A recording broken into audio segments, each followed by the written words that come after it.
In 1960, the United States government was convinced that the end of the world was a mathematical certainty. The fear wasn't vague, it was specific. Intelligence estimates claimed that the Soviet Union possessed hundreds of intercontinental ballistic missiles. They believed that Moscow could rain nuclear fire onto New York, Washington, and Los Angeles simultaneously, with zero warning. They called it the missile gap. It was the driving force of American foreign policy. It was the nightmare that kept President Eisenhower awake at night. Generals were demanding preemptive strikes. They wanted to hit the Soviets before the Soviets hit them. There was just one problem. The United States was blind. The U-2 spy plane had been shot down. Gary Powers was in a Soviet prison. The skies over Russia were closed. The CIA was guessing. And when you guess about nuclear war, you guess the worst-case scenario. But quietly, in the shadows of the classified budget, a group of desperate engineers was trying to do the impossible. They were building a camera that could fall from the stars. They planned to take photos of the Soviet Union from space, drop the film back to Earth in a fiery re-entry capsule, and catch it in mid-air with an airplane before it hit the ocean. It sounded like science fiction. It sounded insane. But this bucket of film didn't just take pictures. It revealed a secret so shocking that it fundamentally changed the Cold War. It proved that the monster under the bed wasn't there. This is the story of Project Corona, the spy satellite that saved the world, not by firing a weapon, but by revealing the truth. To understand the desperation, you have to go back to October 4th, 1957. When Sputnik 1 beeped its way across the American sky, it broke the American psyche. If the Soviets could put a metal ball over unsuspecting American cities, they could put a nuclear warhead there too. The psychological immunity of the United States, the idea that two vast oceans protected it from the world's problems, evaporated overnight. Politics thrives on fear, and the missile gap became the ultimate political weapon. A young senator named John F. Kennedy campaigned on it. He claimed the Eisenhower administration had fallen asleep at the wheel. He claimed the Soviets were mass-producing missiles like sausages, as Khrushchev famously bragged. The CIA's national intelligence estimates were grim. They projected that by 1961, the Soviets would have 500 ICBMs. The Air Force, always hungry for budget, claimed the number was closer to 3,000.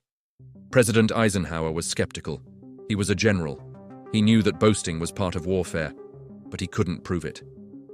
His only tool was the U-2, a fragile, glider-like aircraft that flew at 70,000 feet. It was supposed to be untouchable. It brought back snippets of truth. A rail line here, a bomber base there, but the Soviet Union covers 22 million square kilometers. The U-2 was looking at the world through a drinking straw. Then, on May 1st, 1960, the drinking straw was crushed. The idea of a spy satellite wasn't new. The Air Force had been dreaming of it since 1946. But the engineering challenges were nightmarish. You needed a rocket powerful enough to reach orbit. You needed a camera that could resolve a tank from 100 miles up.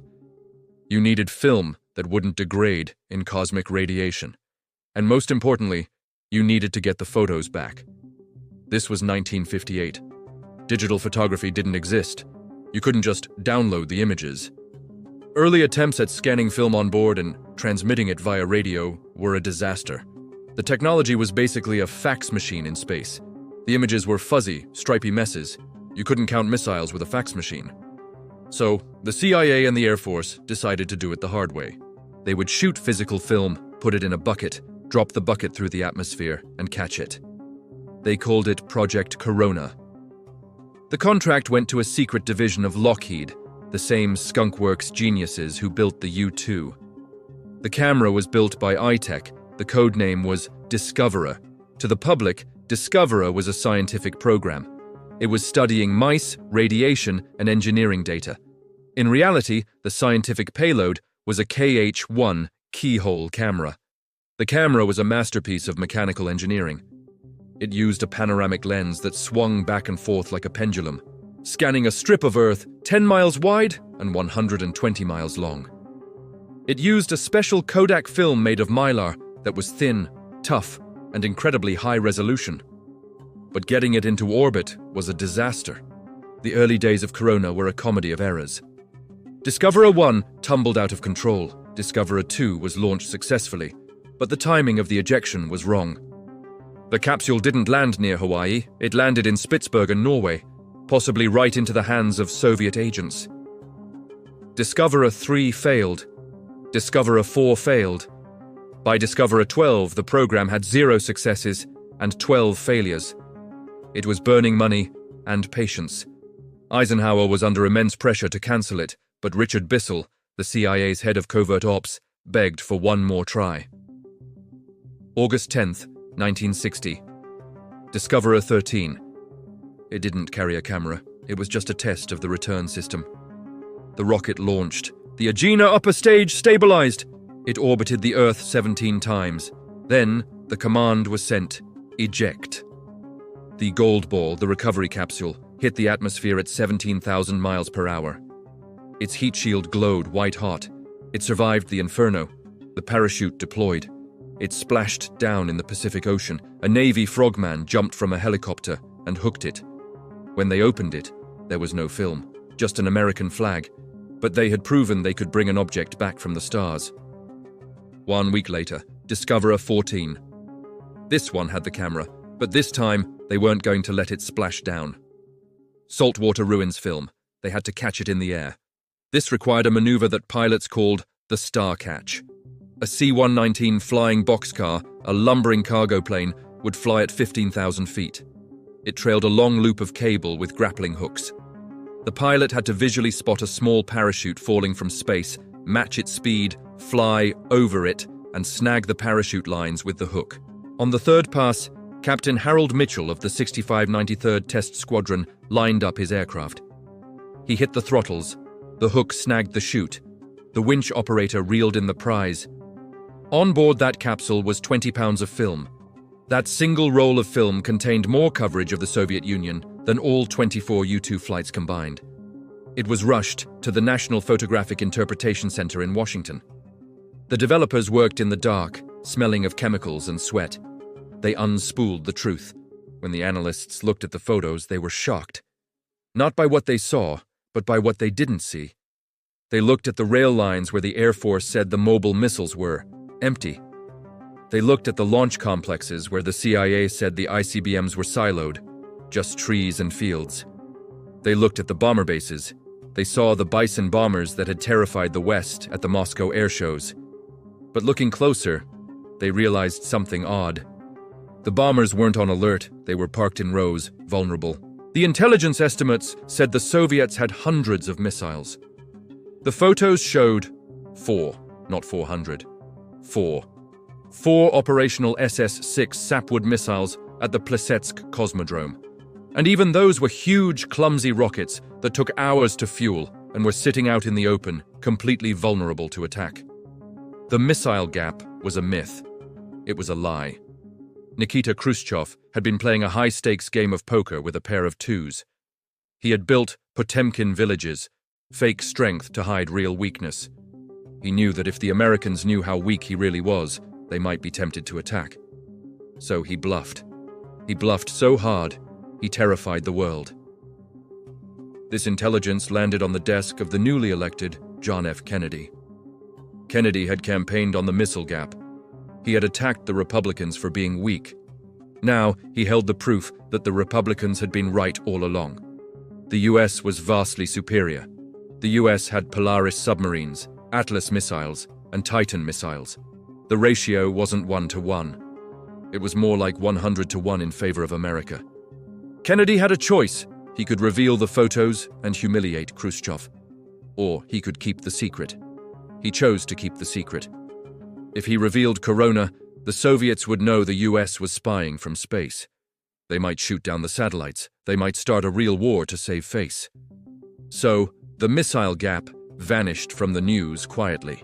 The US defense budget shifted. The panic subsided. But the real test of Corona was yet to come. October 1962, the Cuban Missile Crisis. We usually credit the U-2 for discovering the missiles in Cuba. And that is true. A U-2 flight took the famous photos of the SS-4 missiles in San Cristobal. But it was Corona that gave Kennedy the confidence to act. During the 13 days, the pressure on Kennedy was excruciating.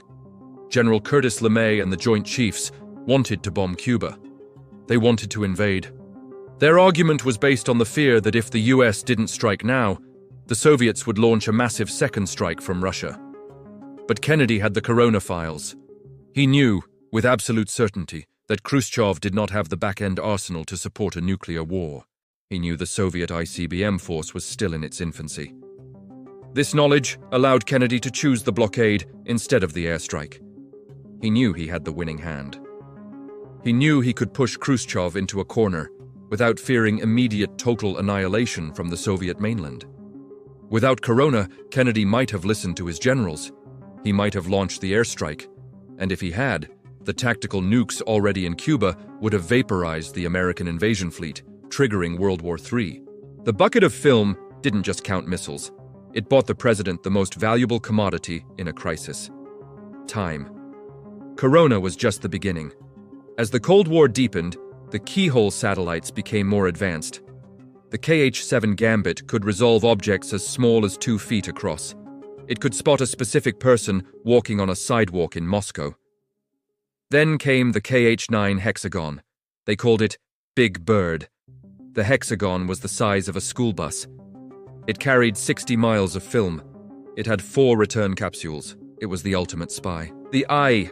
It mapped the entire planet in stereo 3D. It monitored arms control treaties. It ensured that when Reagan and Gorbachev signed the INF Treaty, the phrase "trust but verify" wasn't just a slogan, it was a reality. The era of film buckets ended in the 1980s with the KH-11, which used digital sensors to transmit images in real time. The Star Catchers flew their last mission. The C-119 pilots, the Kodak chemists, and the Lockheed engineers faded into history. Their work remained classified until 1995. We live in a world of surveillance. We worry about privacy. We worry about the eye in the sky watching our every move. And those fears are valid. But we must also remember the time when the eye in the sky was the only thing standing between us and extinction.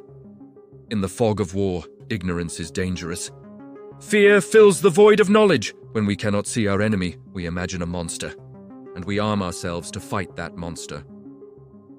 Project Corona shone a light into the dark room of the Soviet Union. It revealed that the monster was just a man, playing a bluff with a pair of twos. It is a strange irony of the 20th century. The most dangerous weapon we ever built was the nuclear bomb. But the device that saved us from using it was a camera. This is Shadow Works. Keep watching the skies.